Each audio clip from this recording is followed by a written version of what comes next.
मुख्यमंत्री मनोहर लाल ने अपने आवास संत कबीर कुटीर पर बीजेपी कार्यकर्ताओं से मुलाकात की है। ये कार्यकर्ता हिसार जहाँ जा रहे हैं, जिन जिन राज्यों में चुनाव हो रहे हैं, वहाँ पर भी कह रहे हैं जाके कि हम दिल्ली का मॉडल लागू करेंगे।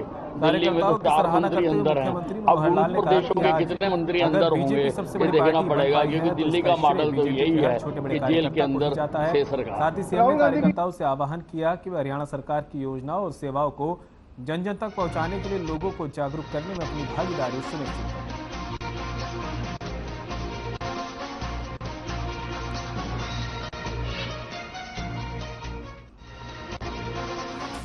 गृह मंत्री अनिल विज ने अंबाला छावनी निवासियों को मल्टी लेवल कार पार्किंग की एक और बड़ी सौगात दी। अंबाला छावनी की रेलवे रोड पर 19 करोड़ 38 लाख की लागत शराब घोटाले में आम आदमी पार्टी के एक मंत्री तिहाड़ जेल में है। 400 गाड़ियों के मामले में अरविंद केजरीवाल को भी नोटिस मिला हुआ है। इसी को लेकर केजरीवाल ने बहुत समस्या थी, जिसमें विधायकों ने कहा कि चाहे जगह न होने की वजह से नाले के ऊपर ये मल्टी लेवल पार्किंग बनाई गई है, जिसमें लगभग 350 बड़े वाहन।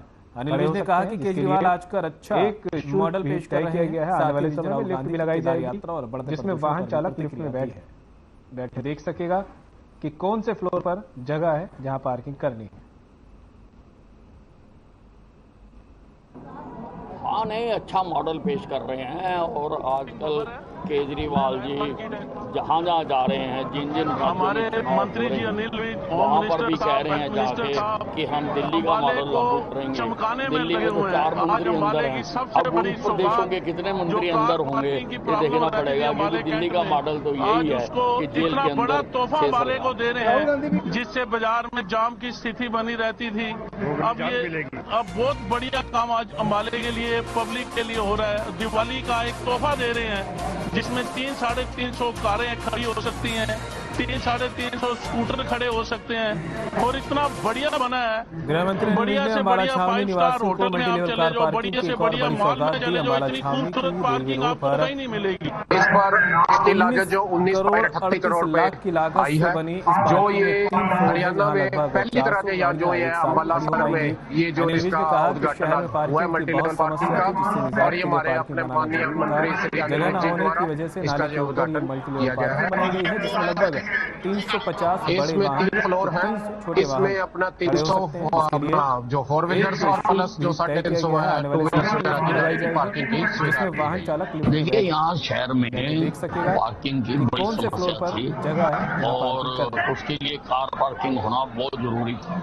पूर्व की किसी भी सरकार ने इस बारे में कभी चिंता नहीं की है। लोगों को शहर में ही खड़ी करनी पड़ती थी गाड़ियां, और उससे हमारे मंत्री जी अनिल विज, होम मिनिस्टर साहब, हेल्थ मिनिस्टर साहब हमने यहाँ पर चमकाने में लगे हुए हैं। आज मल्टी लेवल 3 मंजिला हमने कार पार्किंग बनाई है, और जगह नहीं थी हमारे ऊपर, लेकिन हमने नाले के ऊपर तोहफा वाले को दे रहे हैं, और इसमें लगभग 300 कारें खड़ी हो सकती हैं, 350 इसमें 2 व्हीलर खड़े हो सकते हैं। इसमें जो समय के लिए जिसमें 300-350 कारें खड़ी हो सकती हैं, 300-350 स्कूटर खड़े हो सकते हैं, और इतना बढ़िया बना है। बढ़िया से बढ़िया 5 स्टार होटल में आप चले जाओ, बढ़िया से बढ़िया मॉल में चले जाओ, इतनी खूबसूरत पार्किंग आपको कहीं नहीं मिलेगी। इस पर इसकी लागत जो 19.38 करोड़ रुपए आई है, जो ये हरियाणा में पहली तरह के यहाँ जो ये अंबाला सदर में ये जो इसका उद्घाटन आज हुआ है मल्टी लेवल पार्किंग का। राज्यसभा सांसद कार्तिकेय शर्मा यमुनानगर विधानसभा क्षेत्र में जनसंवाद कार्यक्रम करने पहुंचे, जहां भारी संख्या में लोगों ने आकर इसमें 3 फ्लोर है, समस्या उन्हें बताई है। अधिकांश समस्या बिजली, पानी निकास, 4 व्हीलर्स और प्लस जो 350 है 2 व्हीलर्स वगैरह की पार्किंग की सुविधा रही है, जिस पर सांसद शर्मा ने लोगों को भरोसा दिलाया कि बड़ी समस्या और मांगों पर और विचार विमर्श करके उनका निदान किया जाए। जरूरी था। पूर्व की किसी भी सरकार ने इस बारे में कभी चिंता नहीं की है। लोगों को शहर में ही खड़ी करनी पड़ती थी गाड़े, और उससे जाम भी लगते थे और कारें खराब भी होती थी। हमने यहाँ पर लोकसभा क्षेत्र कोड किया हुआ मल्टी लेवल 3 मंजिला हमने कार पार्किंग बनाई है, तो ये मेरा जगह नहीं थी हमारे ऊपर, लेकिन हमने नाले के ऊपर आश्वस्त करना चाहता हूँ, और इसमें लगभग 300 कारें खड़ी हो सकती हैं। मैं आपके बीच में आया हूँ 350 इसमें 2 व्हीलर्स और जिस खड़े हो विजन को सकते लेकर हैं। माननीय इसमें प्रधानमंत्री जी ने कुछ देश समय के के लिए खड़ा अंदर करना चाहते एक हैं, नई उसके लिए 10 तरह की रुपए राजनीति, एक नई तरह की नीति शुरुआत की है पिछले 9 साल में, जो नीति लोगों से सरोकार रखती है, जो उसी नीति प्रकार से अंत्योदय कार की का नीति है, जो मंथली पंक्ति में पास खड़े भी आखिरी बनेगा। व्यक्ति की बात करती है, जो नीति उसकी चिंता करती है जो सबसे जरूरी व्यक्ति है उस दृष्टिकोण से जिसको सबसे ज्यादा जरूरत है। और उसी श्रृंखला में माननीय मुख्यमंत्री जी ने राज्यसभा सांसद कार्तिकेय शर्मा यमुनानगर की सढौरा विधानसभा क्षेत्र में जनसंवाद कार्यक्रम करने पहुंचे, जहां भारी संख्या में लोगों ने आकर अपने समस्याएं उन्हें बताई है। अधिकांश समस्याएं बिजली, पानी निकासी, सड़क निर्माण, सेवानिवृत्त सैनिकों के लिए कैंटीन की रही है, जिस पर सांसद कार्तिकेय शर्मा ने लोगों को भरोसा दिलाया कि उनकी सभी समस्या और मांगों पर लंबे समय से एम्स का इंतजार कर रहे लोगों का सब्र का बांध अब टूटता जा रहा है, जिसको लेकर लोगों ने सरकार के खिलाफ मोर्चा खोल दिया। एम्स बनाओ संगठन समिति एक बार एम्स निर्माण को लेकर फिर से आंदोलन कर रही है। रेवाड़ी जिले के कुंड में एम्स बनाओ संघर्ष समिति सरकार की मंशा में लोकसभा वोट बताते हुए 1 महीने में धरना प्रदर्शन लगातार 1 महीने से कर रही है। धरना स्थल पर महिला महापंचायत की गई। रेवाड़ी विधायक और मैं आपको चिरंजीव राव ने भी धरना स्थल पर पहुंचकर मौजूदा सरकार पर निशाना साधा। चिरंजीव राव ने कहा कि 9 साल पहले पहली बार मुख्यमंत्री ने विजन को लेकर माननीय प्रधानमंत्री जी ने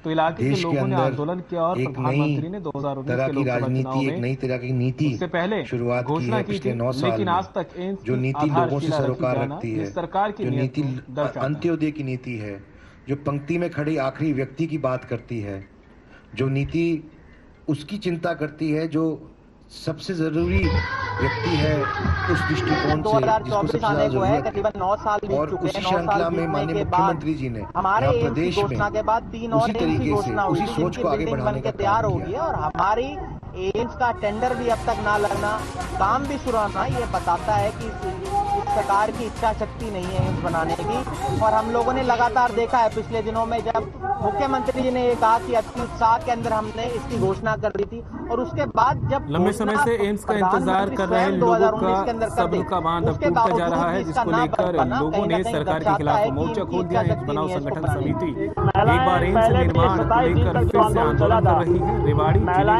के कुंड में एम्स बनाओ संघर्ष समिति सरकार की मंशा में वोट बताते हुए 1 महीने में धरना प्रदर्शन लगातार 1 महीने से कर रही है। धरना स्थल पर महिला महापंचायत की गई। रेवाड़ी की विधायक चिरंजीव राव ने भी धरना स्थल पर पहुंचकर मौजूदा सरकार पर निशाना साधा। चिरंजीव राव ने कहा कि 9 साल पहले पहली बार मुख्यमंत्री ने घोषणा की थी एम्स बना संघर्ष समिति गवान के ऊपर एम्स निर्माण के दिल में 30 को लेकर यहाँ इकट्ठी हुई है हजारों की तादाद में, लेकिन आज तक एम्स की आधारशिला रखी जाना ये सरकार की नीयत उम्र में भी तजुर्बेकार हैं और इतने महत्वपूर्ण पद पर हैं, उनका ये कहना कि मैं तो अति उत्साह में ये बात कह गया था, उसी समय पता चल गया था कि मंशा नहीं हुई। 2024 आने को है, करीबन 9 साल बीत चुके हैं। 9 साल बीतने के बाद हमारे एम्स की घोषणा के बाद 3 और एम्स की घोषणा हुई थी जिनकी बिल्डिंग बन के तैयार हो गई और हमारी एम्स का टेंडर भी अब तक ना लगना, काम भी शुरू होना, ये बताता है कि इस सरकार की इच्छा शक्ति नहीं है एम्स बनाने की। पिछले दिनों में जब अति उत्साह के अंदर हमने घोषणा कर दी थी और उसके बाद जब घोषणा प्रधानमंत्री स्वयं 2019 कर देते उसके बावजूद कहीं ना कहीं दर्शाता है कि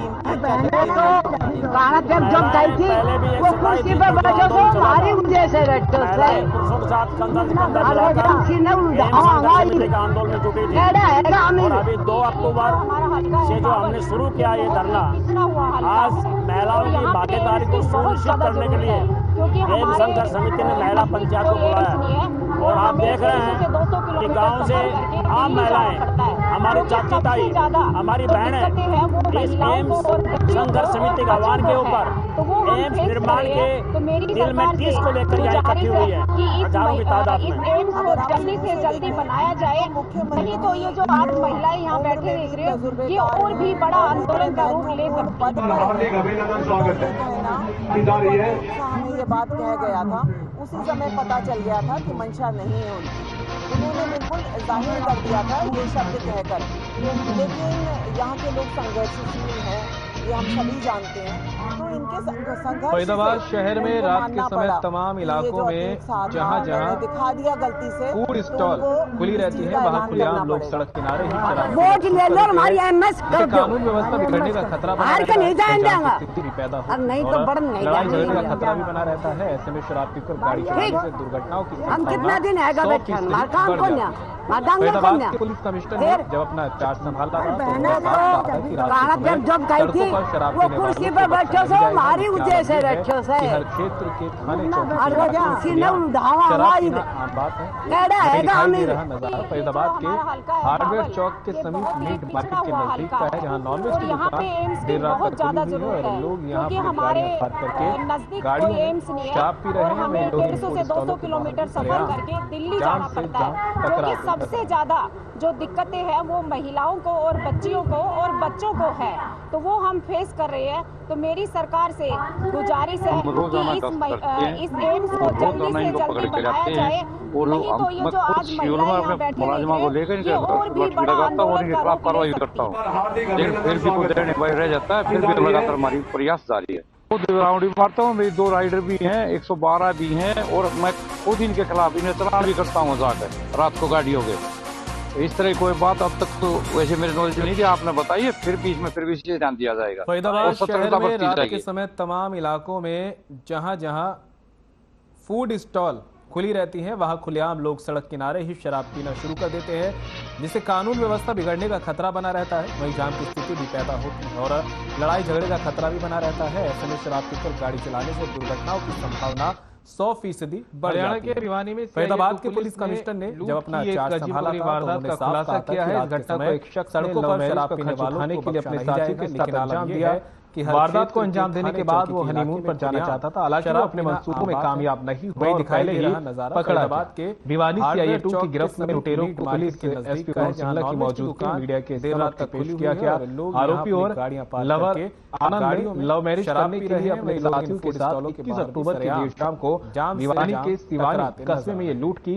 5 लुटेरों ने तेजधार हथियारों से कॉमन सर्विस सेंटर संचालक कुलदीप से मारपीट कर 1,60,000 रुपए लूटे और रोजाना बाद लुटेरे आनंद ने रोजाना 4 दिन बाद गुरुवार को पास गांव बस्ते की एक लड़की से लव मैरिज एसपी ने बताया कि पुलिस ने शिवानी कस्बा निवासी बड़वा निवासी मेरी 2 राइडर भी हैं, 112 भी हैं और मैं खुद इनके खिलाफ इन्हें चलान भी करता हूँ रात को गाड़ियों के। इस तरह कोई बात अब तक तो वैसे मेरे नॉलेज में नहीं थी, आपने बताइए फिर भी इसमें फिर भी ध्यान दिया जाएगा और सतर्कता बरती जाएगी। देखिए 21 अक्टूबर को शाम के समय एक घटना रिपोर्ट हुई थी जिसके अंदर कुछ अनजान युवकों द्वारा एक जो कंप्लेनेंट हमारे कुलदीप हैं सन ऑफ महेंद्र सिंह, उनके साथ 1,60,000 रुपये की लूटपाट की गई थी एवं उसके ऊपर जो घातक हरियाणा के भिवानी में सीआईए 2 पुलिस ने हमला करने का एक अजीबोगरीब वारदात का खुलासा किया है। इस घटना को एक शख्स ने लव मैरिज का खर्च उठाने के लिए अपने साथियों के साथ अंजाम दिया। वारदात को अंजाम देने के बाद वो हनीमून पर जाना चाहता था, हालांकि वो अपने मंसूबों में कामयाब नहीं हुआ और पहले ही पकड़ा गया। भिवानी सीआईए 2 की गिरफ्त में लुटेरों को पुलिस एसपी वरुण सिंगला की मौजूदगी में मीडिया के समक्ष पेश किया गया। आरोपी और लवर आनंद ने लव मैरिज करने के लिए अपने साथियों के साथ 21 अक्टूबर की देर शाम को भिवानी के सिवानी कस्बे में ये लूट की। 5 लुटेरों ने तेजधार हथियारों से कॉमन सर्विस सेंटर संचालक कुलदीप से मारपीट कर 1,60,000 रुपए लूटे और फरार। इसके बाद लुटेरे आनंद ने 4 दिन बाद गुरुवार को खबर जीतते हैं जहां जीत के तेल सर्जन गोपाल गोयल सुबह एक्शन मोड में दिखाई दिए। यहां उन्होंने टीम बनाकर अलग-अलग सेंटर सिवानी कस्बा निवासी आनंद सिवानी के पास के गांव 3 सेंटरों पर राहुल और सीएमओ कुलदीप तथा रेड हुई। इस दौरान ड्यूटी से गांव रावतखेड़ा निवासी जो स्टाफ पर ड्यूटी पर खबरी मिला उनसे जवाब मांगा गया। सीएमओ का कहना है कि लोगों को साफ सफाई मिले, हम मरीजों को परेशानी नहीं होने देंगे और जो डॉक्टर गायब मिले हैं जब तक वो जवाब नहीं देते उनकी सैलरी रिलीज नहीं। एक घटना रिपोर्ट हुई थी जिसके अंदर कुछ अनजान युवकों द्वारा एक जो कंप्लेनेंट हमारे कुलदीप हैं सन ऑफ महेंद्र सिंह, उनके साथ 1,60,000 रुपये की लूटपाट की गई थी एवं उनके ऊपर जो घातक हथियारों से तलवार चाकू इत्यादि से हमला करने का प्रयास किया गया था। इस संबंध में मुकदमा दर्ज कर तुरंत हमारी टीमों द्वारा जांच अमल में लाई गई और तकनीकी एवं अन्य संसाधनों का इस्तेमाल करते हुए इस पूरे मामले में पुलिस को सफलता हासिल हुई है और 4 नवंबर को इसके अंदर 2 आरोपी पुलिस द्वारा गिरफ्तार किए गए थे, जिनको 5 तारीख को माननीय न्यायालय में पेश किया गया। अभी डिटेल में लेटर जारी करेंगे और ये देखेंगे कि भी हर जगह साफ सफाई व्यवस्था पूरी हो, सारा स्टाफ टाइम पर आए और लोगों को उचित सुविधा मिल सके।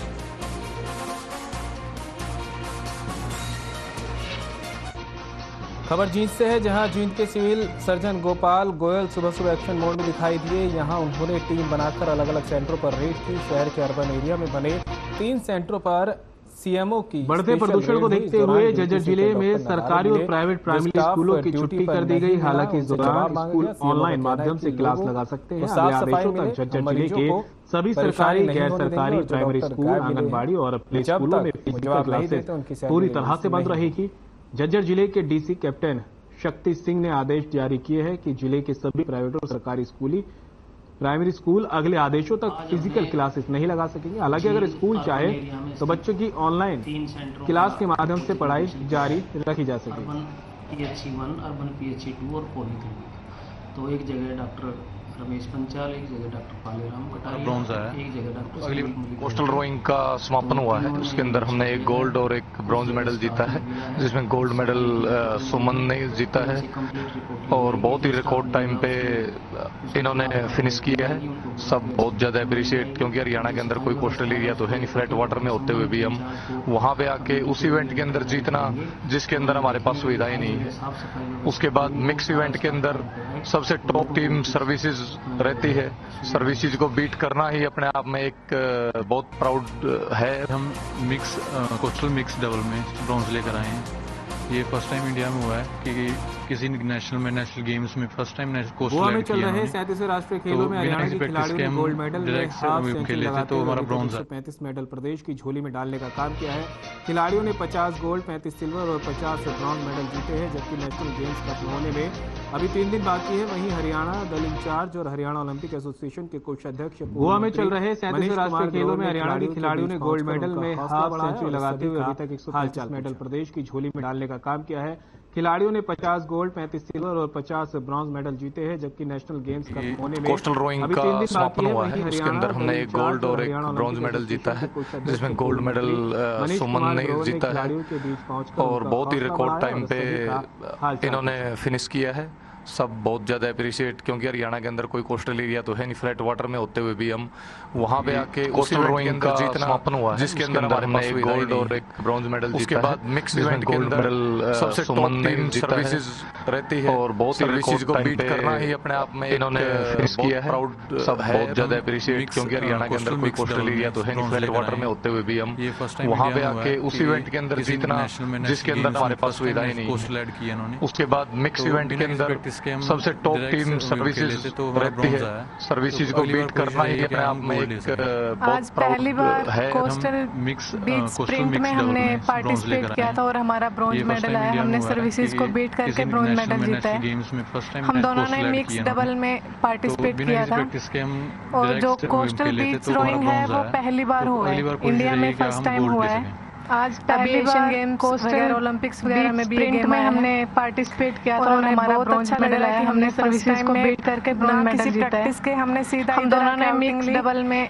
पार्टिसिपेट किया था, प्रैक्टिस करके हमने सीधा मेडल जीता। बीच रोइंग है वो पहली बार हुआ है, इंडिया में फर्स्ट टाइम हुआ है। हम अभी एशियन गेम्स वगैरह ओलंपिक्स वगैरह में भी गेम करवाई और हमें बहुत अच्छा लग रहा है कि हमने फर्स्ट टाइम में ना किसी प्रैक्टिस के हमने सीधा इधर नेशनल में जितना और इधर का प्रैक्टिस करके हमने सीधा मेडल जीता। गवर्नमेंट देती है उतना हर स्टेट में हमें देखने को नहीं मिलता। सर का हम तहे दिल से धन्यवाद करते हैं, हमारी प्रैक्टिस भी बहुत अच्छे से करवाई और हरियाणा गवर्नमेंट भी अच्छा सपोर्ट कर रही है। मतलब इतना नेशनल गेम्स वगैरह सीनियर नेशनल में जितना मेडल का प्राइज जितना हरियाणा गवर्नमेंट देती है उतना हर स्टेट में हमें देखने को नहीं मिलता। हरियाणा गवर्नमेंट को भी के लिए बोलना चाहती हूँ और कोस्टल इवेंट मुझे बहुत अच्छा फील हो रहा है कि मैंने हरियाणा आया है और मैं हरियाणा को रिप्रेजेंट कर रही हूँ और मैं थैंक यू करना चाहती हूँ चांसलर को, उनकी वजह से हम यहाँ तक पहुँचे, उनके सपोर्ट से हम यहाँ तक आए हैं। थैंक यू हमारे अकेडमी को,